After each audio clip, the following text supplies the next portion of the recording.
You know, as your dad pulls in from the end of the day, it's kind of tempting to run out there and say, "Hey Dad, good to see ya." Well, let's make sure we keep proper distance from the implement so that they can see you. The best place to be is in front of the tractor and to the right, and you want to make sure that you're clear of the equipment. You want to make sure the driver sees you. So really, you need to be at least 10 feet out from the equipment so they can see you. So I'm going to demonstrate here about, as you move closer to the equipment, how quickly you can go out of the sight of the operator, and that you've got to be really careful because it doesn't take long and they can't see you, you can't see them. So as you move around here, you'll notice over on this side, you move around, you can be seen, but as you come on around, maybe you get blinded by the exhaust or the equipment that's there. As you move around to the back of the trailer or the tractor, they have to completely turn around in their seat to see you. So let's make sure we stay to the front of the tractor. Let's make sure they can see us at all times. And then how do we know it's safe to approach the tractor? Well, we know it's safe to approach the tractor when the operator slows down the throttle, has it in gear, and he opens the cab door, and he either gets off or lets you come up and talk to him. But we don't go up there until the tractor is in park and the throttle is down, so there's no danger of the clutch slipping. So as we begin our day, a couple of different things we need to do.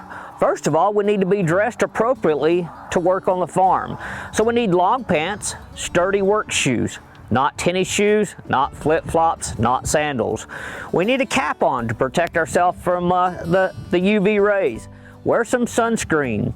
You know, wear your shirts that are tight-fitting. They don't have to be tucked in, but they don't need to have hoodies and strings and loose clothes on loose strings on your jeans where they can get trapped into the PTO or moving equipment. So we're dressed right, we're ready for the day, we have a good attitude, and we're going to start for the day. What's some of the things we have to do? Well, you know, we have to do our maintenance checks every day, and at the minimum we check our oil, we check our coolant levels and our fluid levels, and we check our hydraulic levels. Now, your employer and your dad are probably going to go through with you and show you how to do that on each different tractor that you operate and each machine that you operate. You know, if we do our maintenance before we start, we don't have as many problems through the day. Well-maintained equipment leads to less breakdowns and less problems during the day, less opportunities for accidents. So anytime you operate your tractor or machinery, you need to know how the controls operate. How do we learn how the controls operate?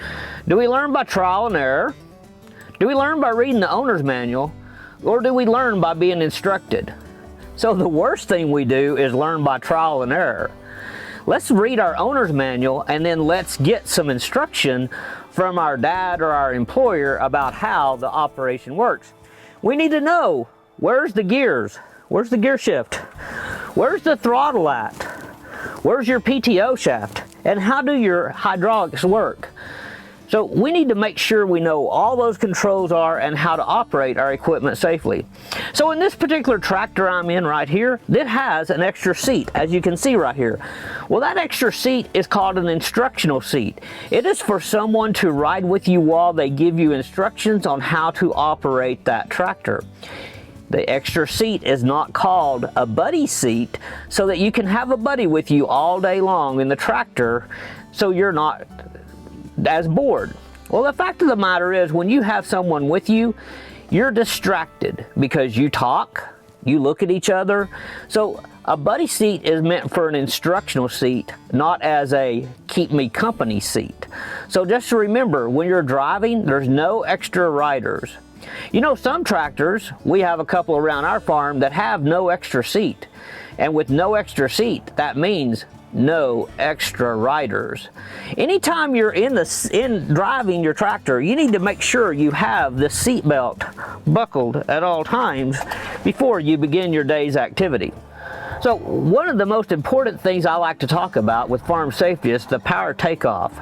So the power takeoff is the shaft that comes out of the back of the tractor, and it can have a 540 RPM or 1000 RPMs, and a 540 has a shaft that has 6 splines on it. The 1000 RPM has 20 or 21 splines on it. So let's just think about this. So the shaft is taking the power from the tractor to the equipment that you're working with, which could be a baler or a mower. So sometimes we have to take our tractors on the road. Are they really meant to travel on the road?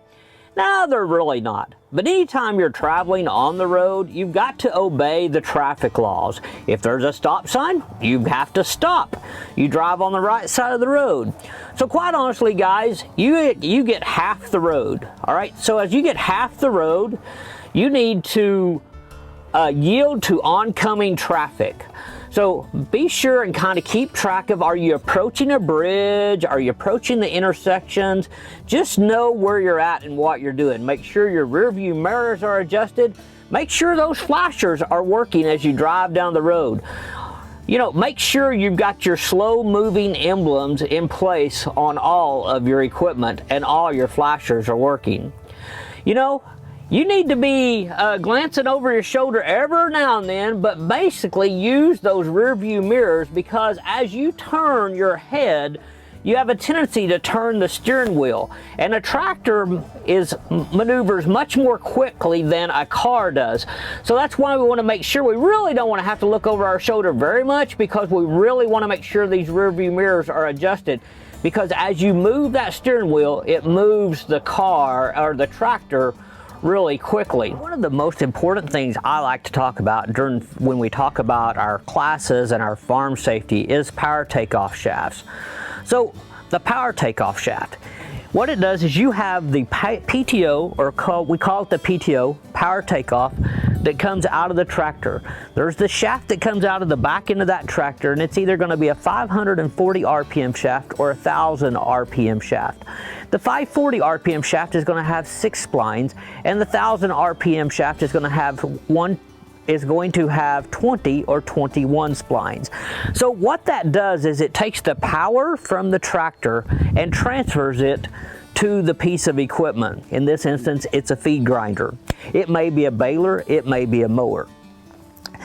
The thing about the PTO shaft is it's spinning at 540 revolutions per minute or 1000 revolutions per minute. So anytime you're working around equipment that has that PTO running, we need to make sure we maintain our safe distance from there, and anytime we're having to work on equipment around at the PTO, we need to make sure we get up in that tractor and let's shut that PTO off and let's shut the tractor off. We never work around the equipment while the PTO is running. Stay safe.